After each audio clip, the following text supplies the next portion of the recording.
Bonsoir et bienvenue à toutes et tous à cette webconférence que nous avons voulu dédier à la vie intime et à la sexualité dans le cancer du poumon.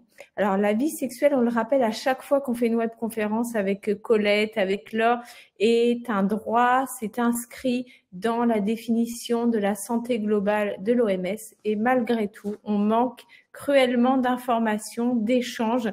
C'est encore un tabou, c'est ce qu'on se disait juste avant de commencer tous les quatre. Donc ce soir, on va vous proposer une webconférence avec les résultats d'une enquête menée par Colette. Donc Colette est patiente experte. Elle est également co-responsable du réseau Mon Réseau Cancer Colorectal. Et donc, elle a mené différentes enquêtes sur le sujet. Elle va nous livrer les résultats. Et sur la base de ces résultats, Sébastien Landry, bonsoir. Donc, vous êtes sexologue, clinicien spécialisé en oncologie. Vous allez nous parler justement de nous donner plutôt des conseils pratiques pour améliorer sa vie intime et sa sexualité, ou mieux la comprendre, en tout cas mieux la vivre. Bonsoir, merci à tous les deux d'être avec nous. Laure, à toi. Alors, bien, quelques mots d'accueil donc à vous tous ce soir. On est ravis déjà de finir notre série de webconférences Novembre Perle, mois de sensibilisation au cancer du poumon, par ce thème qui est très peu abordé. On a eu un peu les grands yeux ronds de certains pneumo-oncos qui se sont dit « Ah bon, vous abordez ce sujet ?» Parce qu'en effet, le poumon n'est pas un organe sexuel, donc c'est pas forcément spontané de se dire que ça va impacter la vie intime et sexuelle des personnes. Mais par contre, ce qu'on sait sur notre réseau, qui donc concerne donc bien sûr des hommes et des femmes, des patients et des proches, c'est que c'est une maladie déjà qui est assez dévastatrice dans son image, dans sa réalité. On a des parcours de soins très différents, des vécus très différents. Certains vont avoir des opérations, d'autres des traitements lourds, d'autres vont retrouver une qualité de vie avec leur traitement, mais pour autant peuvent se sentir très bousculés et donc avec des retentissements dont on parle très peu. Alors, il y a des effets indésirables ou des difficultés qui sont rapportés dans notre réseau poumon qui sont assez j'allais dire communs, comme des sécheresses pour les femmes, par exemple, mais il y a des problématiques plus spécifiques. Et c'est tout ça qu'on va pouvoir découvrir ce soir, donc avec l'enquête dédiée que Colette va nous présenter, et puis surtout des pistes de solutions. Donc, je vous rappelle juste une petite chose. Donc, vous pouvez échanger dans le chat. Si possible, tout au long de cette rencontre, vous pouvez mettre vos questions dans l'onglet questions et ça nous permettra avec Oriane donc de pouvoir après échanger tous ensemble et remonter vos questions à nos orateurs. Voilà, donc je passe la parole à Colette et je vous souhaite un très bon moment d'échange. Voilà, donc c'est un vrai plaisir pour moi de vous présenter cette enquête. J'attendais les slides que l'on a produits en fait sur le poumon. Alors je tiens à dire en fait que cette grande enquête, comme ça a été dit, qui correspondait en fait aux 4 réseaux chez nous, c'est-à-dire le colorectal, le sein, le poumon et le gynéco. En fait, à la base, on a commencé par le colorectal et c'est mon complice et co-responsable de mon réseau cancer colorectal, Cyril Saros de Mentière, avec lequel nous avons élaboré ce questionnaire qui ensuite a été, je dirais, particularisé pour et adapté aux différents cancers. Voilà, donc nous allons parler du poumon. Et donc, en fait, il y a eu 61 répondants à cette enquête. Et comme vous pouvez le voir sous cette infographie, la majorité se trouvait dans la tranche d'âge entre 40 et 60 ans, donc 62%, et puis voire plus, 30% de plus de 60 ans. Donc, on avait un nombre quand même assez restreint de personnes à moins de 40 ans. Et puis, par rapport aux différents types d'organes, en fait, les différents types du cancer du poumon, donc vous voyez que la grosse majorité, c'était non à petites cellules. Voilà. Par contre, et ça, c'est vraiment un élément qui diffère par rapport aux autres cancers que l'on a pu étudier, le pourcentage de métastatiques est vraiment très grand. On parle de 78%, et donc ça, c'est vraiment un élément à prendre en compte dans, je dirais, le stress que cela peut engendrer. Alors, donc là, maintenant, nous allons voir les impacts sur la vie sexuelle. Et donc, quand on parle d'impact, bien évidemment, il faut comparer par rapport à avant que le cancer ne soit entré dans la vie de ces personnes. Donc là, on parle de la différence avant et après la survenue du cancer. Donc, comme vous pouvez le voir, sur toutes les sphères essentielles de la sexualité, c'est-à-dire la capacité à ressentir du plaisir, tout ce qui touche à l'excitation, l'envie de faire l'amour, eh bien, on est vraiment à des seuils de réduction vraiment très, très importants. Donc, les impacts sont vraiment réels.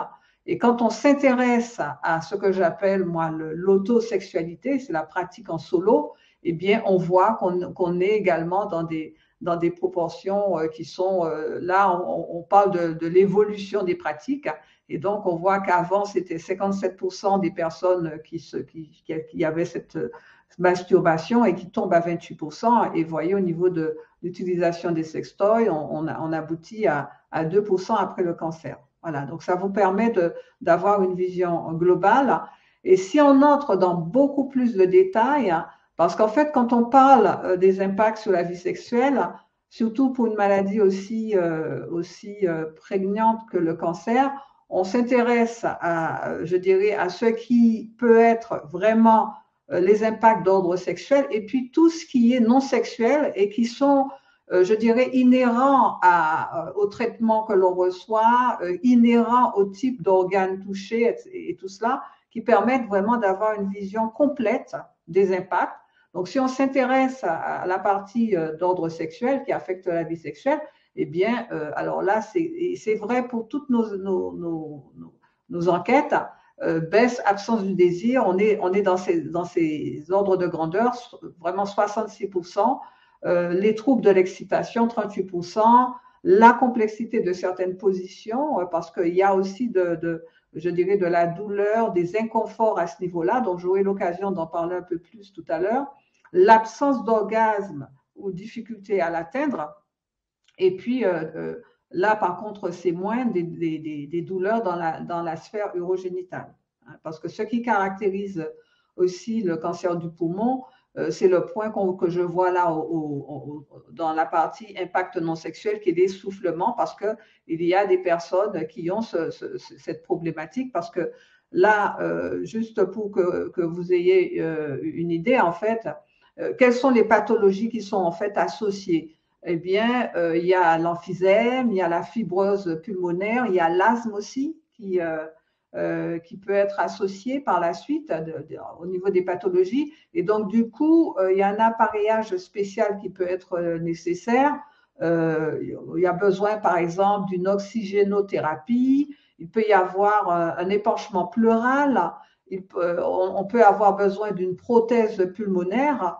Eh bien, tout cela, effectivement, et ce sont des éléments essentiels à prendre en compte. Donc, la fatigue, ça, dans toutes nos enquêtes, nous l'avons, voilà, c'est le number one, y compris l'image de soi, hein, qui est négative. Et puis, la transformation corporelle, parce qu'il peut y avoir de la prise de poids, l'alopécie et tout cela, et puis des douleurs, pas forcément dans la zone génitale, mais des douleurs justement, parce qu'en fait, quand je discutais avec des patients avec qui nous avions échangé pour pouvoir parler de tout cela, ils parlent également de douleurs, de complexité de certaines positions, parce il y a une perte de force au niveau physique, hein. Faire l'amour, ça demande de l'énergie. Hein, il y a des difficultés au niveau de la force. Il y a une perte de sensibilité qui peut être due à certaines métastases. Donc ça, c'est quelque chose qu'ils disent. Il y a aussi, vous avez aussi des possibilités, des problèmes de diarrhée, de constipation, des nausées. Et évidemment, le trouble du sommeil qui vient également compléter un peu ce schéma-là. Donc, je tenais à donner ces informations, puisqu'ils sont quand même assez spécifiques au cancer du poumon. Et quand on va plus loin par rapport aux pratiques sexuelles, donc là, nous nous sommes vraiment intéressés dans le détail au niveau des pratiques sexuelles, avant et après, Et là, on s'intéresse donc aux couples. Donc là, nous en avions 46 répondants qui étaient en couple avant, mais qui le sont restés après. Alors, je vous rappelle on parlait de 61 personnes au départ globalement, donc c'est quand même la majorité était en couple.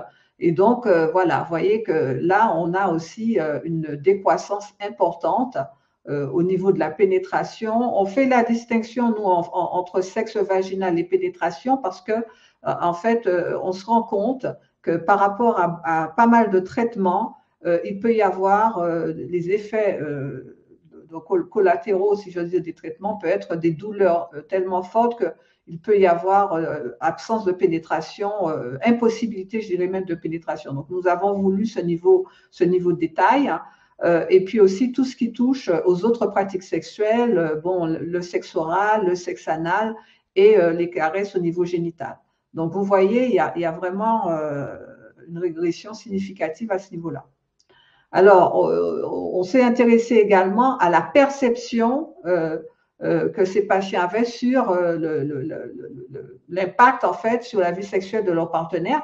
Et donc là, bon, évidemment, et ça c'est vrai dans toutes les enquêtes que on a pu mener, baisse ou absence du désir du partenaire, il y a forcément un impact à ce niveau-là. Voilà, le fait que dans certaines fois, qu'ils soient moins engagés. Et on a aussi de bonnes nouvelles, hein, des partenaires qui sont créatifs pour faire en sorte qu'au niveau de l'intimité, malgré les difficultés que l'on peut avoir, eh bien, qu'on puisse quand même arriver à se faire plaisir et avoir des moments agréables. Et ça, c'est vraiment bien de le signaler.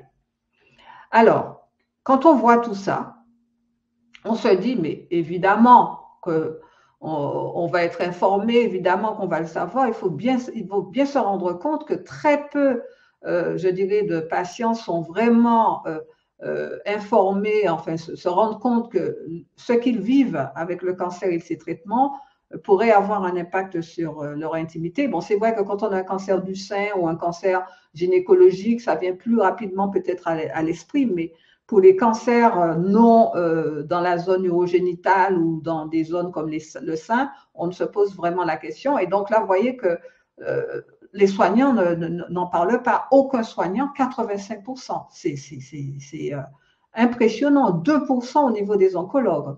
C'est le chiffre le plus bas que l'on ait. On n'a pas, je dirais, ce chiffre aussi bas dans aucune de nos autres enquêtes. Donc, sur le poumon, on peut dire qu'il y a une vraie négligence. Donc là, vous voyez il y a vraiment beaucoup à faire. Et là, donc, c'est 16%. Et ça, c'est important quand même de le noter par rapport à nos autres types de cancers des enquêtes. En fait, cette enquête, c'est elle qui montre un nombre le plus bas de pourcentage de patients qui déclarent souffrir, donc de troubles sexuels. Et, bon, c'est plutôt encourageant. Donc, ça veut dire que sur le cancer du poumon, on est moins affecté que dans les autres cancers que l'on a étudiés. Mais ce n'est pas une raison pour que 0% des professionnels de santé prennent l'initiative de discuter des troubles sexuels pour ces 16% qui peuvent en avoir. Donc, vous voyez que quand il y a initiative d'en discuter, eh bien, 30%, donc c'est les patients, donc 30% n'ont pas précisé et 40%, il n'y a personne en fait. Voilà, c'est vraiment... il y a vraiment beaucoup à dire là-dessus. Et puis là, franchement, quand on a des troubles sexuels, quand on est dans cette situation-là, on veut être accompagné, c'est normal. Eh bien, seulement 3% hein, de ces personnes qui ont déclaré souffrir de troubles sexuels ont bénéficié de soins support et aucun n'ont eu de consultation de sexothérapie. Voilà, donc voilà, ça vous montre bien et c'est pour ça que nous sommes très fiers d'avoir fait cette enquête parce que ça permet vraiment de sensibiliser les patients pour qu'ils puissent se prendre en main et qu'ils puissent ne pas attendre qu'on leur en parle et nous aussi pour que nous on agisse au sein de l'association pour faire bouger les lignes. Alors, cette partie-là est intéressante parce que c'est quand même quelque chose qu'on le sait, on le devine, mais là, on est capable quand même de le mesurer, la différence hommes et femmes concernant l'information et l'accompagnement.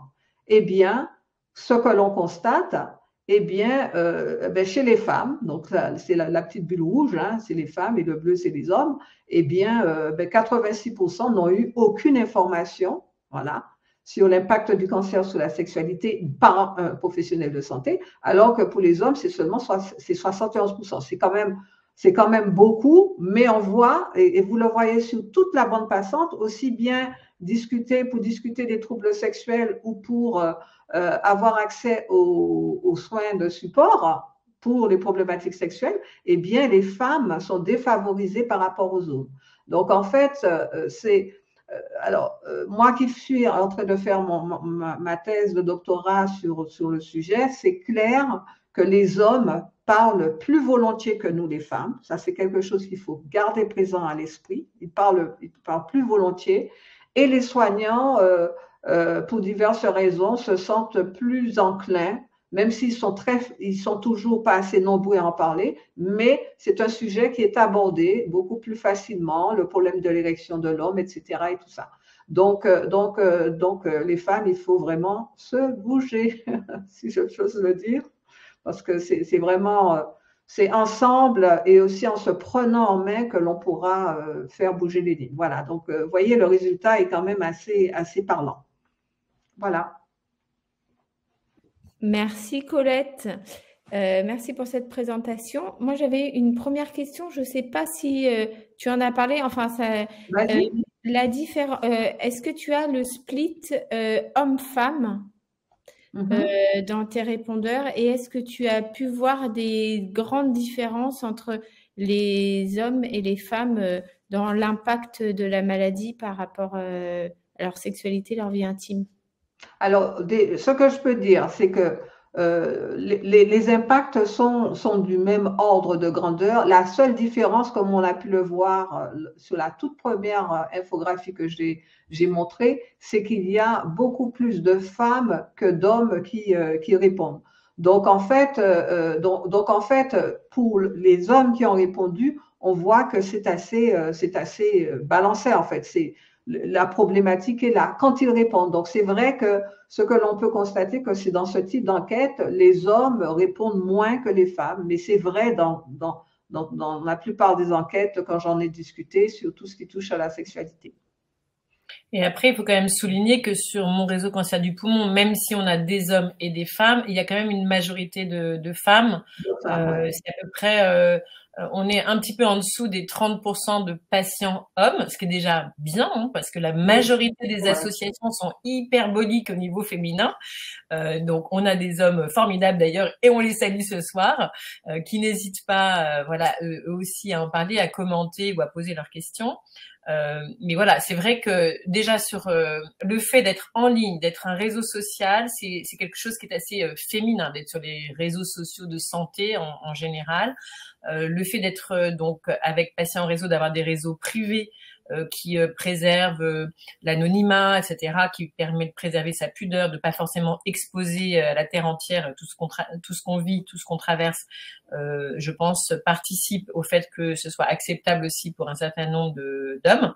Et en fait, il y a un déficit d'information des hommes. Là, j'en discutais avec l'ancien président de l'AFSOS, Ivan Krakowski. La proposition de soins de support, etc., elle est globalement moins faite pour les hommes en général. Ils sont souvent accompagnés un peu différemment aussi dans les parcours de soins. Donc, il y a un vrai besoin de plus communiquer avec eux. Mais par contre, ce que tu soulignais, ça aussi, c'est tout à fait... j'allais dire ce qu'on retrouve par ailleurs, c'est que sur la thématique sexualité, là, c'est une thématique où les hommes sont, entre guillemets, mieux accompagnés parce que tout le monde se dit, oh là là, s'ils peuvent plus avoir d'érection, on va pas y arriver. Alors que pour les femmes, il y a tendance à minimiser, à se dire que bon, voilà, etc.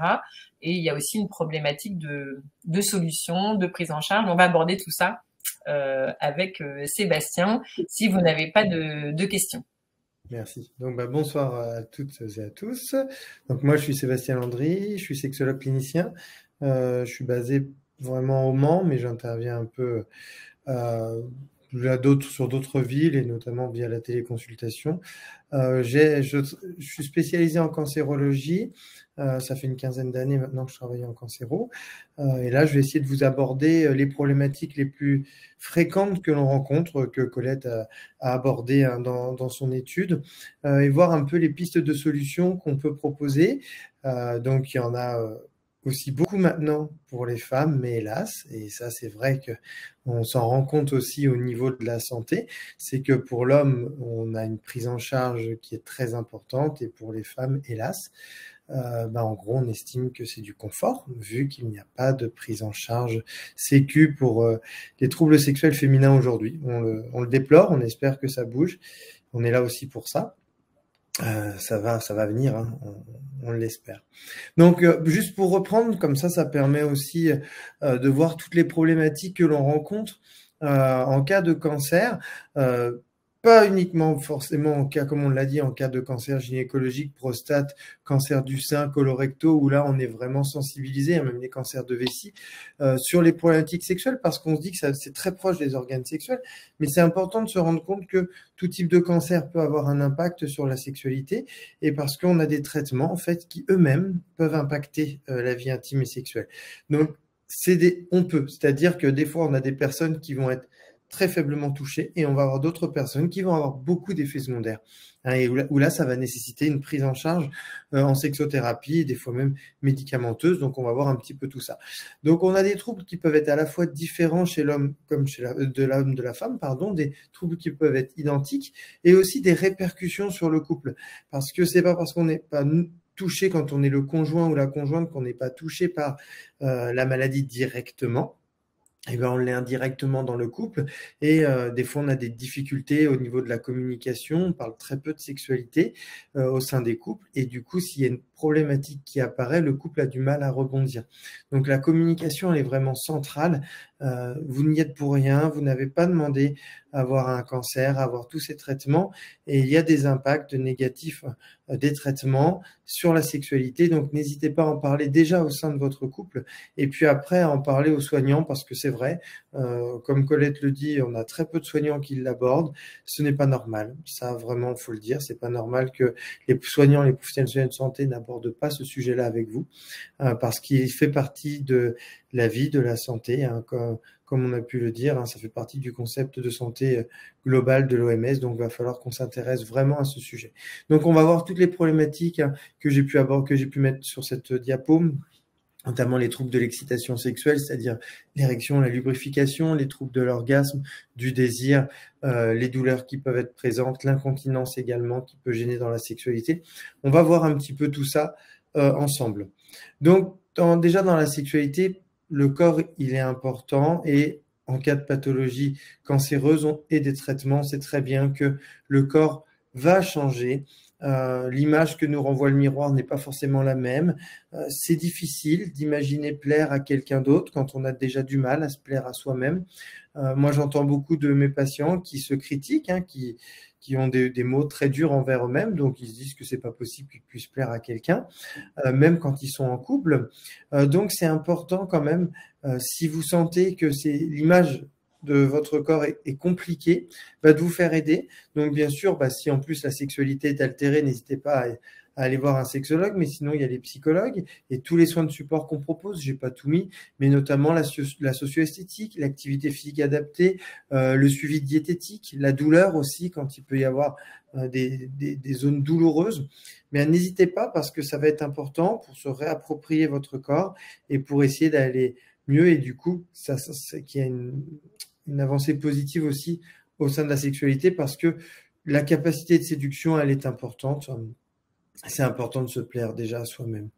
Le cancer, c'est une pathologie qui fait peur, bien sûr. Donc, quand on est anxieux, angoissé, on a de la peur, c'est très rare que la tête nous envoie des signaux qui nous dirigent vers la sexualité. C'est-à-dire qu'en fait, à force, on rumine, on pense à des idées négatives, on a peur, et du coup, le désir sexuel, il va disparaître, et on va plus avoir de fantasmatique, par exemple. Hein. Questionnez-vous la dernière fois que vous avez réellement pensé à du sexe, eu des fantasmes, des rêves érotiques.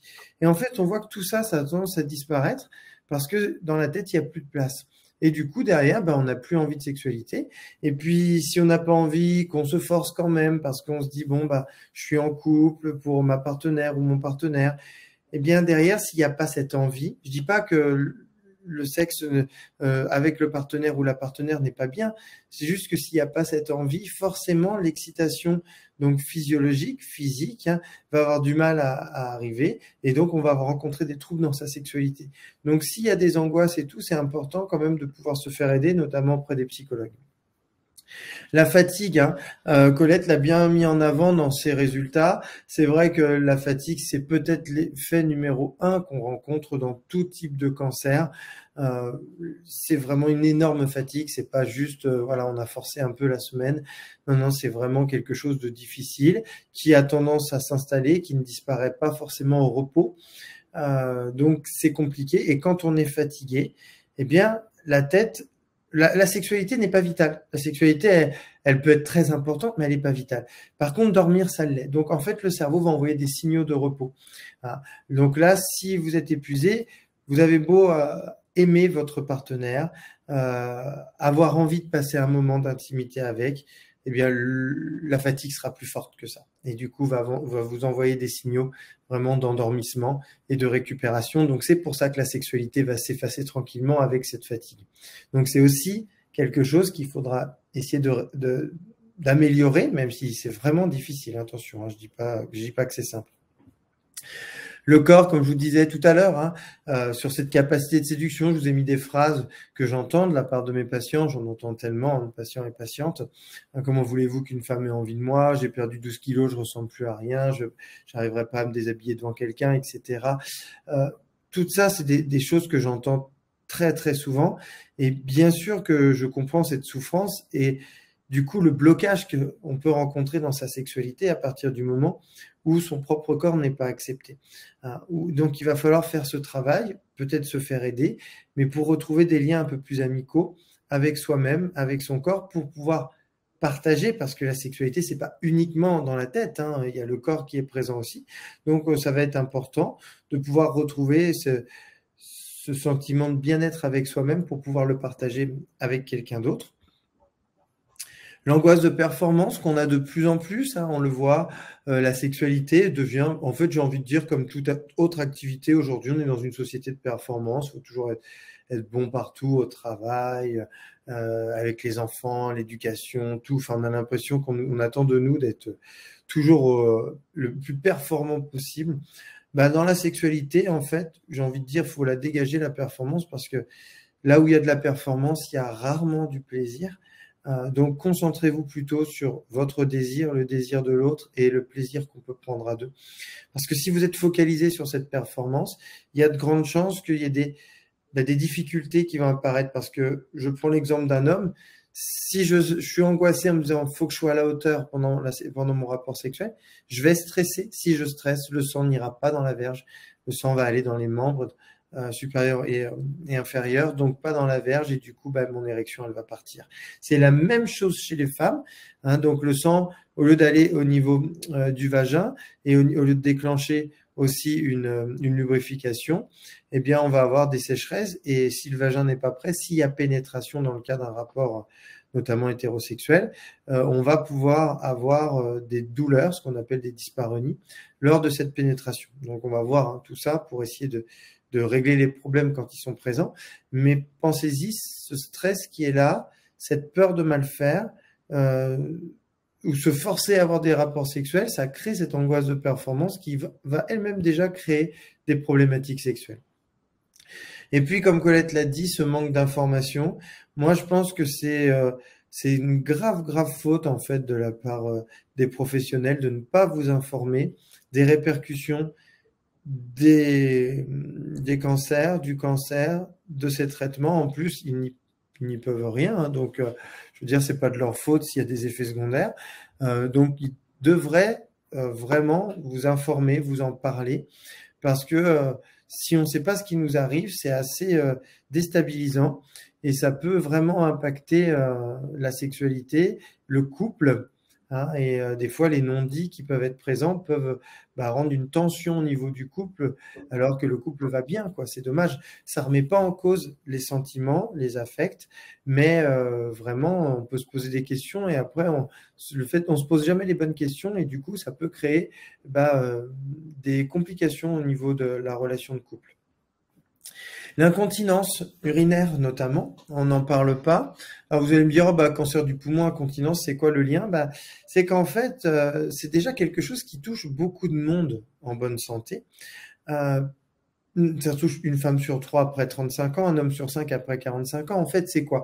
C'est souvent une atteinte au niveau du périnée, donc ces couches musculaires qui sont vraiment, qui font un hamac en fait au niveau du bassin, hein, qui sont sous les organes génitaux et qui vont maintenir les organes à l'intérieur du corps et notamment la vessie. Et quand ces muscles sont fragilisés, donc ça peut être avec l'âge par exemple, on se fragilise, avec le sport des fois, c'est des personnes qui font beaucoup de footing, qui ont des activités où il y a du rebond, ça abîme le périnée. Et quand il y a un cancer, qu'il y a une chimio, la chimio elle abîme les muscles et elle va abîmer les muscles du périnée.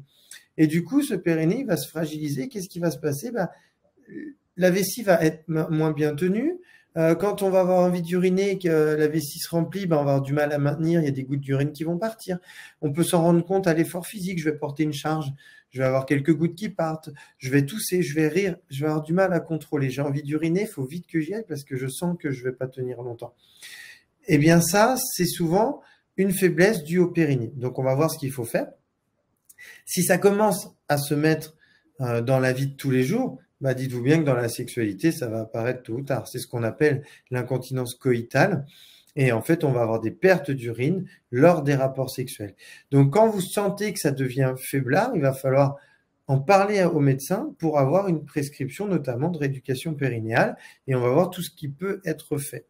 Donc, soit cette rééducation, ou alors plusieurs choses qui peuvent être en parallèle. Des fois, ça va être nécessaire la rééducation périnéale par kiné ou par sage-femme.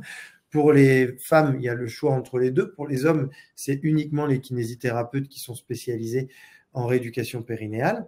Mais on peut essayer, vous regardez sur Internet, vous tapez les exercices de Kegel, périnée femme ou exercices de Kegel, périnée homme, et vous allez avoir, comme sur la petite photo que je vous ai mis là, des exercices qui sont proposés à faire. Ça peut vraiment aider. Des fois, ça peut suffire quand c'est une toute petite incontinence qui démarre. Et puis, des fois, ça va pas être assez efficace parce qu'on va avoir du mal à contrôler nous-mêmes la musculature. Donc, il faudra faire cette rééducation par un professionnel de santé.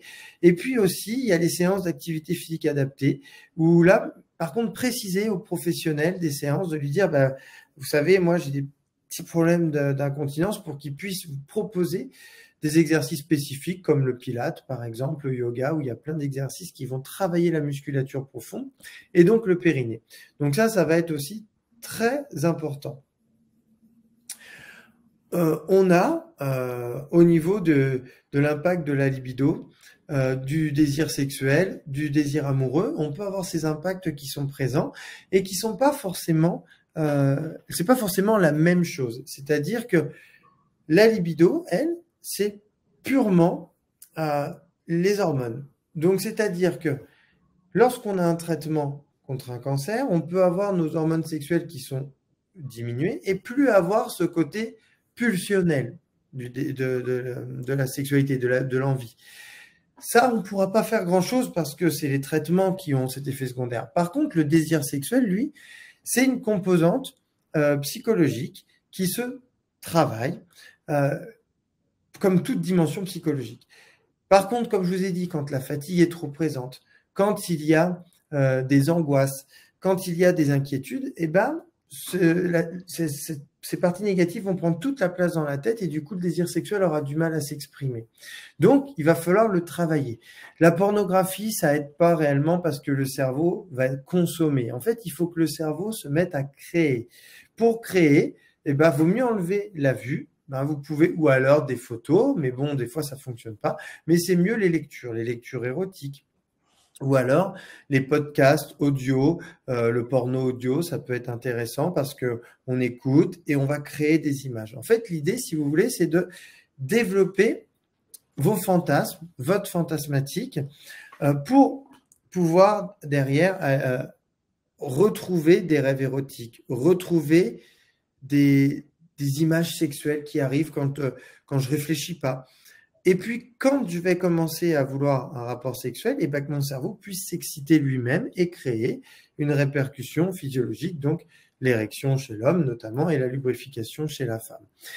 Si vraiment vous sentez ces pulsions qui arrivent et que vous avez envie de vous masturber parce que vous n'avez pas envie forcément d'un rapport sexuel ou que vous êtes seul, n'hésitez pas à le faire. Il y a des patients des fois qui me disent « bah non mais attendez, je ne vais pas me masturber, moi à mon partenaire ou à ma partenaire, on n'a plus de rapport, je culpabilise trop ».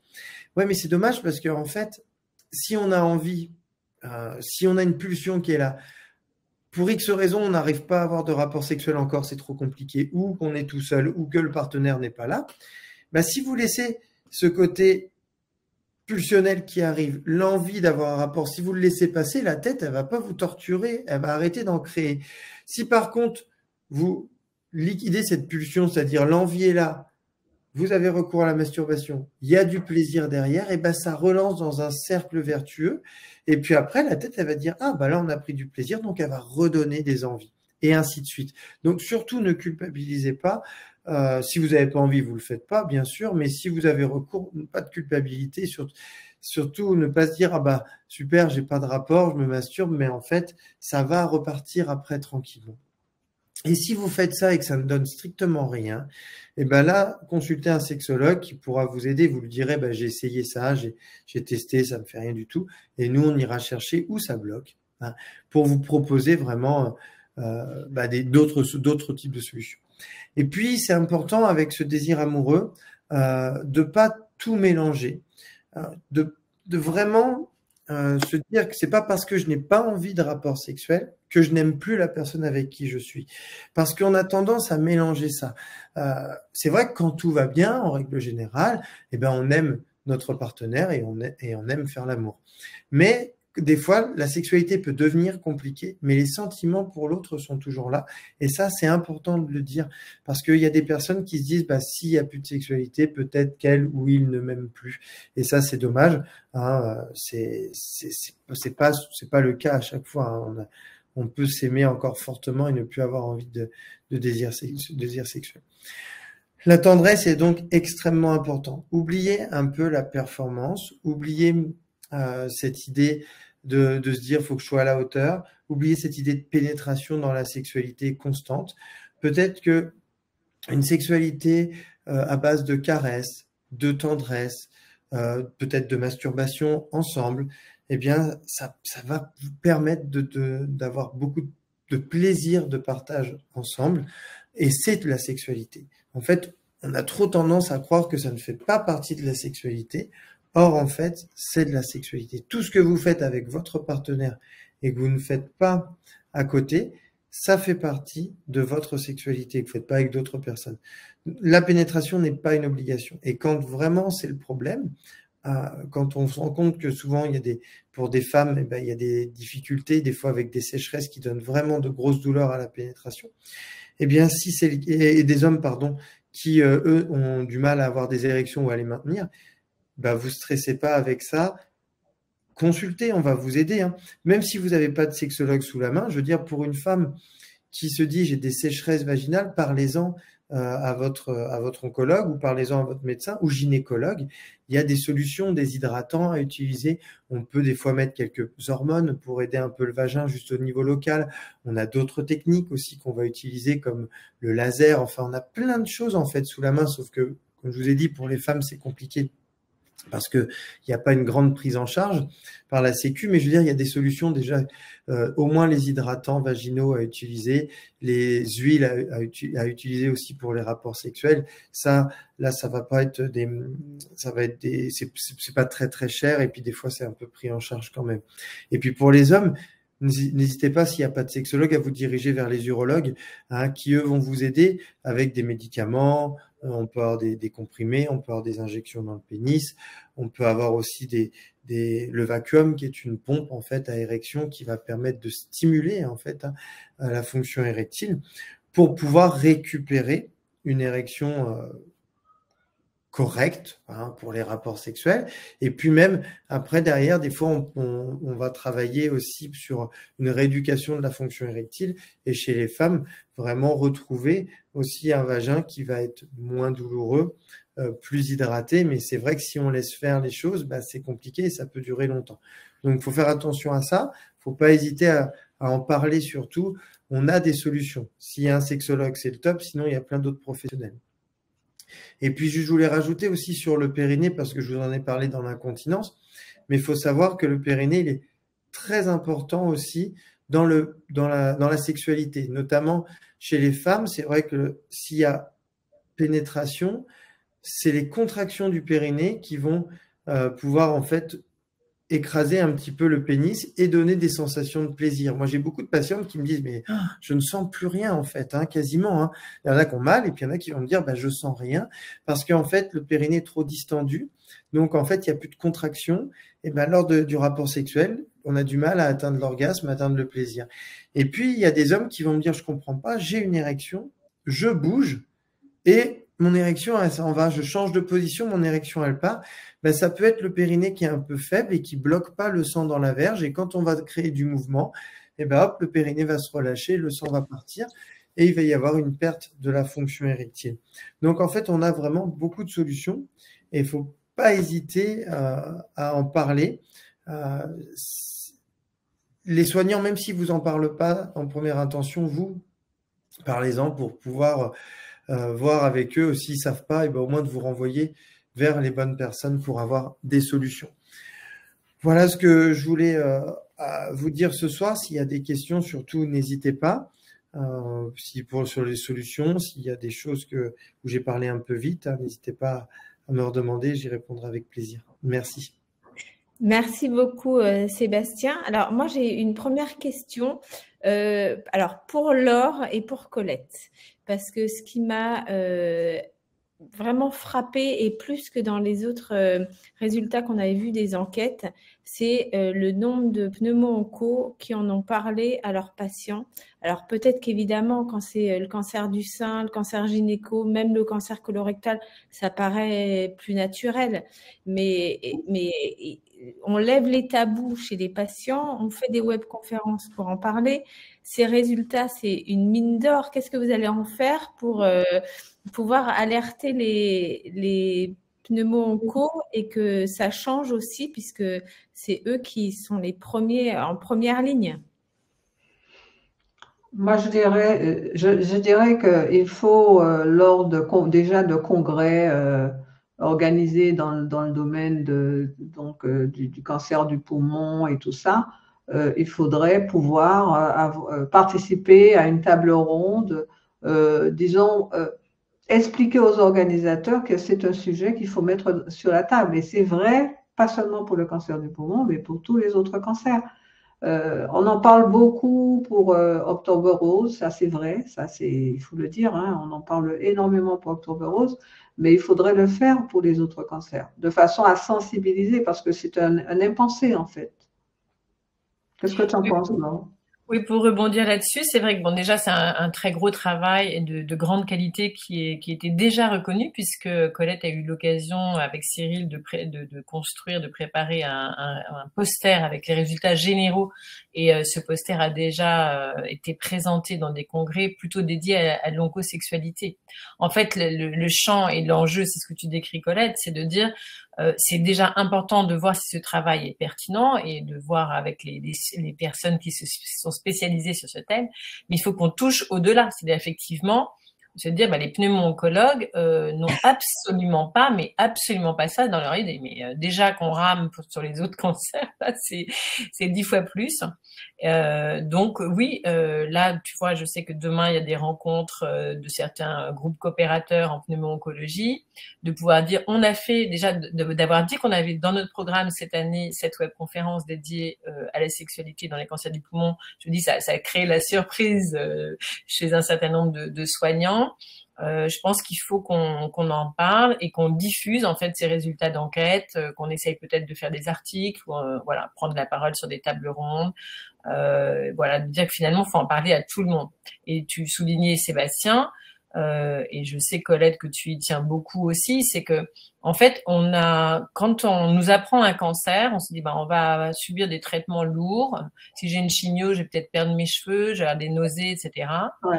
Mais en fait, on n'a pas l'idée que Non. ça peut atteindre notre intimité, notre sexualité. Non. Et en fait, le fait que, entre guillemets, monsieur et madame tout le monde ne s'attend pas à être impacté dans cette sphère, fait que si les soignants ne nous en parlent pas, on n'ose pas forcément, parce qu'en fait, typiquement sur le cancer du poumon, n'oublions pas, et ça va, du coup, ça va me permettre d'exprimer ma question à Sébastien.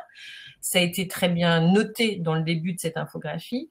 La majorité des patients répondants sont des patients, malheureusement c'est le cas dans le cancer du poumon, en situation métastatique. Il y a quand même aussi un enjeu de, voilà, c'est une fenêtre sur la vie, c'est un moment de plaisir, mais c'est quand même pas non plus évident de se projeter, c'est pas évident de rencontrer quelqu'un quand on est ou d'être dans un sentiment de créer une nouvelle relation, mais voilà, avec quel équilibre si ma situation de vie est plus, on va dire, fragile. Voilà, et du coup, cette partie-là, elle est, en fait, c'est tellement dommage, en fait. Moi, la première personne avec qui on a parlé de ce thème de la sexualité, c'était une patiente de mon réseau cancer du sein en situation métastatique. Et qui m'avait dit, mais moi, en fait, mes traitements, c'est toute ma vie, et mon mari, je l'aime, et là, j'ai plein de problèmes, comment est-ce que vous pouvez faire pour m'aider? Et en fait, de réaliser que oui, en fait, on a des personnes qui sont en traitement permanent, et qui ont besoin justement de profiter de la vie et de tout ce qu'elle peut apporter. Et dans la relation à l'autre, l'intimité, la sexualité font partie des moments importants à préserver jusqu'au bout. Donc du coup, Sébastien, justement, est-ce que tu as des conseils aussi par rapport à cette dimension-là? C'est-à-dire, j'ai une maladie quand même qui a une image très grave, même si on a des grands progrès aujourd'hui, et tant mieux. Comment en fait alléger un petit peu ça pour retrouver peut-être l'énergie ou l'envie. Comment est-ce que tu peux apporter des réponses là-dessus? Oui, c'est vrai que c'est assez compliqué parce que tout le monde ne va pas réagir de la même façon. Ce qui va être important, c'est si on sent qu'on a psychologiquement, c'est compliqué à gérer, on a des peurs qui sont vraiment profondes, qui en fait vont pas impacter que la sexualité, qui vont impacter le quotidien. Là, je pense déjà dans un premier temps, il faut vraiment demander un suivi psychologique pour être aidé parce que ça va être important pour la sexualité. J'ai des patients, ils arrivent, ils sont tellement en détresse qu'ils me disent bah oui, on n'a plus de rapport sexuel, etc. D'accord, mais en fait, ils dorment plus parce qu'ils cogitent tout le temps. Ils ont une fatigue qui les empêche de fonctionner au quotidien. Et en fait, on voudrait que la sexualité soit entre parenthèses de tout ça. En fait, dans l'idée, c'est que comme on n'en parle jamais, on n'en parle pas à l'annonce, on n'en parle pas pendant les traitements, et tout le monde a l'impression que la sexualité, elle est dans une bulle, elle est préservée, où elle reste effacée, elle va se réactiver toute seule après. Maintenant, en fait, c'est comme toutes les dimensions de la vie, si les autres dimensions de la vie sont affectées par le cancer, grand risque, parce que c'est pas une chance, que la sexualité soit également affectée. Et quand les patients viennent me voir, j'ai l'impression ils viennent me voir, c'est super parce que déjà, ils parlent forcément que de ça parce qu'on est là et puis on peut enfin parler de sexualité. Sauf qu'ils oublient des fois de me parler. Moi, je suis allé chercher d'autres effets secondaires de ce qu'ils peuvent avoir pour voir si c'est quoi l'origine. Est-ce qu'il est vraiment sexuel ou est-ce que j'ai une fatigue qui est trop importante et qui m'empêche de fonctionner au quotidien et qui m'empêchera d'avoir un rapport sexuel. C'est-à-dire que l'idée, c'est que c'est pas tout le temps des problématiques sexuelles, c'est d'autres effets secondaires qui peuvent impacter la sexualité. Donc, il va falloir réfléchir à mais pourquoi là, j'ai plus envie aujourd'hui d'avoir des rapports sexuels. Si vous êtes trop fatigué, ça inhibe la sexualité. Si vous êtes trop anxieux, ça va limiter la sexualité. Donc, il va falloir essayer de réfléchir à tout ça. Et moi, ce que je recommande, c'est de fortement communiquer en couple déjà. C'est très important. Et de dire, mais tu vois, je t'aime, mais là, j'ai plus d'excitation. J'ai plus cette envie, j'ai plus ce goût, en fait, vers la sexualité. Donc, si on voit que on arrive à diminuer cette fatigue, on consulte les psychologues et que la sexualité voudrait ne pas repartir, le désir sexuel ne repartira pas, eh bien, faites ce que je vous ai dit tout à l'heure, c'est-à-dire, par exemple, des lectures érotiques, des moments de tendresse, mais parlez-en. C'est-à-dire qu'il faut d'abord se dire, Ben là, tu vois, le rapport sexuel, comme on faisait avant, qui était très très bien, là, je peux plus aujourd'hui. Par contre, j'ai besoin que tu me prennes dans tes bras, j'ai besoin de te sentir contre moi. Voilà, qu'on s'embrasse. Parce que sinon, j'ai des personnes qui disent, mais ça, je le veux trop, mais j'ai peur de le faire parce que il va croire ou elle va croire qu'on va aller plus loin. Et là, je peux pas. Donc, plutôt que d'être dans cette inquiétude, dites-le. Dites, voilà, aujourd'hui, j'ai besoin de ça, j'ai besoin de toi, j'ai besoin de nous. Et après, on va faire le nécessaire pour que une vie intime et sexuelle, enfin sexuelle plus, reprenne. Mais si on met tout entre parenthèses, c'est compliqué que derrière, tout d'un coup, hop là, tout revienne et c'est reparti comme avant. Ça... En tous les cas, ce que je peux rajouter, c'est que l'objectif de tel webinaire, c'est vraiment de sensibiliser les aidants et les patients de cette problématique, du fait que ils peuvent, leurs problèmes de libido et tout ça peuvent être liés à leur traitement, peuvent être liés à tout cela. C'est déjà pour qu'il y ait une ampoule qui s'allume dans leur tête et se dire que ça fait partie de la vie. C'est comme respirer, c'est un plaisir dans la vie. Donc, il n'y a aucune raison de faire une croix sur ce plaisir dans la vie. Je sais qu'il y a des tabous, le cancer c'est un tabou, la sexualité c'est encore un tabou encore plus fort, etc. Mais il faut vivre en fait, il faut prendre de la vie tout ce qu'elle a de meilleur. Même si, comme dit Sébastien, eh bien, la sexualité ne sera pas pareille, etc. Mais la tendresse, elle est là. On a besoin de se faire câliner, on a besoin de tout cela. Et donc, ça, c'est un volet. Mais l'autre volet, et là, c'est notre travail au sein de l'association et d'autres aussi y contribuent. Moi, donc, la première semaine du mois de décembre, il y aura les rencontres cancer et sexualité et fertilité, les rencontres françaises à l'Institut Curie. Donc, moi, je vais présenter le résultat des enquêtes et là, il y aura des cancérologues, il y aura des sexologues, etc. Et moi, qu'est-ce que je vais leur dire? Mais moi, je vais leur dire qu'il faut qu'ils donnent l'impression aux patients que c'est un sujet dont on est autorisé à en parler.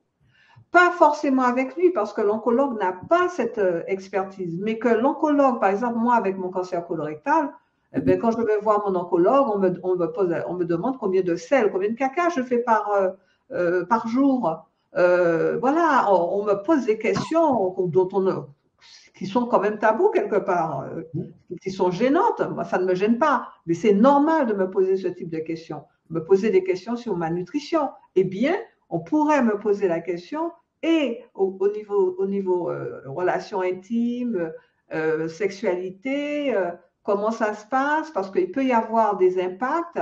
Est-ce que vous le savez et tout cela? Moi, oncologue, je ne suis pas capable d'en parler parce que ce n'est pas ma spécialité, mais sachez que c'est un sujet important. Sachez qu'au sein de notre institut, dans notre hôpital, il y a des personnes avec qui vous pouvez en parler. C'est juste ça. Et de temps en temps, pas à chaque fois qu'on voit son oncologue, mais qu'il pose la question pour dire est-ce que vous avez parlé du sujet, est-ce que ça va mieux? Donner l'impression que c'est un sujet important, quoi, parce que c'est un sujet important. Voilà, je pense que c'est important ça. Alors, tu vois, on a eu la semaine dernière une webconférence qui s'appelait Bouger les lignes. C'est là qu'on aurait dû aussi appeler Bouger les lignes 2. Voilà, Colette, tu vas nous faire évoluer tout ça. Alors, on a vu que la communication, il y a tout ce qui se passe lié à la maladie, à l'anxiété, etc. Dans le poumon, il y a quand même un effet qui est rapporté et qui est dû aussi à la pathologie elle-même, qui est la dyspnée. Il y a la fatigue, la dyspnée. Donc, c'est aussi invalidant. Est-ce qu'il y a des choses particulières qu'on pourrait dire ce soir aux gens qui nous écoutent et puis qui sont peut-être concernés par ce problème? Mais dans la sexualité, déjà, forcément, ça va impacter la sexualité.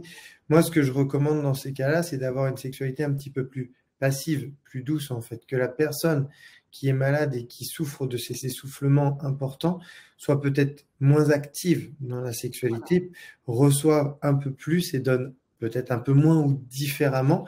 Parce que si on rentre dans un acte physique, peut-être comme on avait l'habitude de faire avant, l'essoufflement va monter et ça va tout couper. Et après, ça amène à l'échec. Et des personnes qui culpabilisent et qui se disent c'est pas croyable, même ça, je peux plus, etc. Et qui vont pas oser après recommencer pour proposer à leur partenaire parce qu'ils vont se dire super, si je me rapproche et quand ça fait comme la dernière fois, ben, je vais pas y arriver, je vais pas assurer. Donc une sexualité peut-être différente aujourd'hui, qui changera sûrement après, mais qui va s'adapter à la condition physique du moment en fait. Et pour ça, ça nécessite une communication dans le couple. C'est primordial. Ça, c'est la base. Ça, c'est la base. Et je dirais même que s'il n'y avait pas communication avant, parce que ça arrive souvent malheureusement, eh bien, ça peut être la révolution. C'est d'introduire cette communication dans le couple et en faire quelque chose de formidable, d'heureux, cet événement dramatique qui est le cancer dans sa vie, quoi. Voilà, ça rapproche, ça peut rapprocher également. Voilà.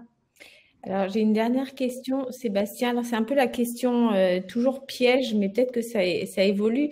Tu as évoqué les sexologues, etc., les consulter. Donc, toi, on l'a vu, tu es spécialisé en oncologie. En fait, où est-ce qu'on trouve comment on peut, quand on n'en a pas dans son centre, est-ce qu'il y a un annuaire, quelque chose où Oui. Voilà. Là, c'est en train de se formaliser.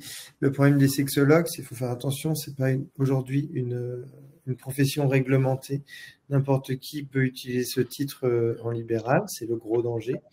Donc là, c'est en train de bouger un peu. Si vous voulez être sûr d'avoir un sexologue qui est un vrai sexologue, il faut aller soit sur le site des syndicats, le syndicat national des sexologues médicaux. Donc là, vous aurez un médecin, c'est-à-dire que c'est un médecin qui en plus est sexologue. Ou alors, pour ceux qui sont non médecins, qui sont des thérapeutes, vous allez sur le syndicat des sexologues, le syndicat national des sexologues cliniciens. D'accord ? Ces deux titres-là vont être bientôt protégés, sexologues médicaux et sexologues cliniciens. Et là, vous avez des vrais sexologues, en fait. Et déjà, ils sont en train de nourrir leur annuaire. Tout le monde est en train d'être référencé. Ça prend du temps parce qu'ils vérifient tous les diplômes, tout le parcours. Donc, ça prend du temps. Mais là, on va avoir affaire à des sexologues, des vrais sexologues. Et puis, même si vous regardez au niveau du syndicat national des sexologues cliniciens, ça va lentement. Mais il y a déjà ils vont référencer par spécialité. L'oncologie en fait partie. On n'est pas nombreux pour l'instant. Je crois qu'on est 4 ou 5 maximum dessus. Mais ça va se développer. Il faut juste qu'ils trouvent tout le monde, que les sexologues prennent aussi l'habitude de les contacter pour se référencer. Donc, ça va venir, mais ça bouge un peu. Très bien, merci. Alors, moi, j'avais noté le syndicat national des sexologues cliniciens et l'autre, c'est c'est sexologues médicaux. Médicaux, d'accord. Je mets les liens dans le… Ouais, ce sont des médecins initialement, mais on a les mêmes formations au niveau de la sexologie, en fait. C'est notre parcours initial qui est différent. Une autre question, nous avec Colette, Cyril, différents membres de l'association, on voit que dans certaines équipes, dans certains centres, il y a des initiatives ou des projets ou déjà en place des parcours de soins de support, par exemple, ou des parcours tel ou tel cancer, et certains se mettent en place pour un meilleur repérage des besoins en accompagnement sur tout ce qui est vie intime et sexuelle. Est-ce que c'est quelque chose qui est répertorié? Est-ce qu'on peut savoir s'il y a des centres pilotes ou des équipes qui peuvent vers qui se tourner si dans son hôpital, sa clinique, il n'y a pas forcément d'accompagnement? Là, ça va, c'est vraiment en train de se créer. Moi, par exemple, nous, dans les Pays de la Loire, il y a OncoPL. Onco Pays de la Loire, je pense qu'il y a Onco PACA, il y en a pour toutes les régions. Il faut les regarder sur leur site parce que là, en ce moment, on est vraiment sur sur ces parcours. On a fait l'oncofertilité l'année dernière, il y a 2 ans, excusez-moi, et là, on travaille sur l'oncosexualité. Et pareil, on est en train de tout référencer. Des professionnels qui sont pas forcément sexologues, mais qui interviennent dans les parcours. Par exemple, des gynécologues. Tous les gynécologues sont pas forcément très intéressés par la sexo ou n'ont pas été confrontés, donc n'ont pas forcément les réponses, mais vous avez des sexologues qui sont très sensibles, comme des gynécologues, excusez-moi, des urologues, des psychologues. Et en fait, on est en train de référencer un peu tous ces parcours. Où est-ce qu'on va trouver de l'ETP également à travers des éducations thérapeutiques sur de la sexualité. Et là, on est en train ça va bouger fortement. En fait, il y a une stratégie nationale qui s'est mise en place de santé sexuelle qui a commencé en 2017, qui devrait finir en 2030, pour rattraper notre retard. Et on va voir des nouvelles professions apparaître, c'est-à-dire des référents en santé sexuelle qu'on devrait voir dans les centres, qui seront pas des sexologues, mais qui auront une formation en sexologie, ça peut être une infirmière, je sais pas, manip radio, etc., et qui seront des référents, qui seront identifiés dans les centres et qui feront un peu le rôle de pivot, qui renverront les patients en fonction des problématiques vers les professionnels les plus adéquates à la problématique s'il n'y a pas de sexologue dans le coin. Donc ça commence à quand même bien bouger par rapport à ce qu'on a connu. On est loin de ce que ça devrait être, on est d'accord, mais ça bouge. Eh ben, merci. Colette, est-ce que tu veux dire un mot de la fin? Le mot de la fin, vous l'avez compris, hein, c'est il faut se prendre en main aussi, hein. Voilà, c'est un peu le message que je veux vraiment faire passer. C'est vrai qu'il faut que ça bouge au niveau des soignants pour qu'ils abordent le sujet et qu'ils nous autorisent en fait à en parler sans qu'on se sente gêné d'aborder le sujet. Mais là, franchement, ça prendra du temps parce que vraiment, on aura besoin de beaucoup de piqûres de rappel. Mais là, il faut se prendre en main, il faut mettre le sujet sur la table et chercher des solutions. Et comme dit Sébastien, la base, c'est la communication. Alors bon, là, on a beaucoup parlé des personnes en couple, mais malheureusement, il y a beaucoup de personnes qui se retrouvent seules et ça, c'est beaucoup plus compliqué. Donc, c'est pour ça qu'il faut effectivement, comme dit Sébastien, se faire accompagner par un psychologue, un spécialiste de l'accompagnement en sexothérapie à ce niveau-là, de façon à appréhender les rencontres et tout cela. Donc, vraiment, il y a beaucoup à faire, mais il ne faut pas baisser les bras. Voilà. Donc, Sébastien. Ah oui, c'est parfait ce que Colette a dit. Et puis ce que j'aimerais vraiment rajouter, c'est que la santé sexuelle, c'est vraiment un droit qu'on a mis trop longtemps de côté, à part en parler dans la santé, mais ne serait-ce que dans l'éducation, on a un retard énorme aussi. Mais ce concept de santé sexuelle, il faut le respecter. Donc, n'ayez pas honte, n'ayez plus de tabou sur votre santé sexuelle. C'est un droit que vous avez. Donc, on n'a pas à vous dire, oh non, on parle pas de ça ici, oh non, on verra ça plus tard. Non. Vous avez le droit d'avoir de l'aide au niveau de votre sexualité si vous rencontrez des problèmes, et vous avez le droit d'en parler. Donc, n'hésitez surtout pas. Et alors, du coup, moi, je voudrais te dire un petit mot sur le fait que sur notre réseau, mon réseau cancer du poumon, il y a donc un groupe qui s'appelle Vie intime et sexualité. Ça permet aussi entre patients de pouvoir aborder le sujet, bénéficier des conseils des uns et des autres avec des personnes qui sont OK, en fait, pour parler de ce thème, qui est pas forcément toujours facile à aborder entre nous. Je voudrais aussi vous dire qu'on a eu un espèce de cadeau incroyable. Déjà, il y a quelques semaines, on a fait un concert à Strasbourg avec un de nos patients, donc les Funambules de l'Espoir. Et on s'est rencontrés avec plusieurs personnes du réseau. Et on a eu j'allais dire le cadeau de découvrir qu'il y avait, entre guillemets, un petit couple qui s'était créé entre deux membres du réseau, qui étaient d'ailleurs pas dans la même région au départ. Donc, en fait, il y a aussi ce truc on peut en parler, on peut, on peut tisser des liens, et puis plus si ça se présente. Et je trouve que c'est aussi surtout quand parfois la maladie est préoccupante ou sera toujours présente, etc. On nous invite beaucoup à vivre aussi pleinement le présent. Et finalement, tout ce côté de prendre soin de soi, s'accepter et profiter de la vie dans toutes ses dimensions, c'est ce qu'on vous invite à faire. Et donc, on va continuer à travailler tous ensemble et avec l'équipe de Patients en Réseau et les professionnels, et avec Oriane aussi pour continuer à en parler. Je crois que ça n'est que le début d'apporter des solutions, des innovations pour mieux accompagner les personnes sur ce champ-là.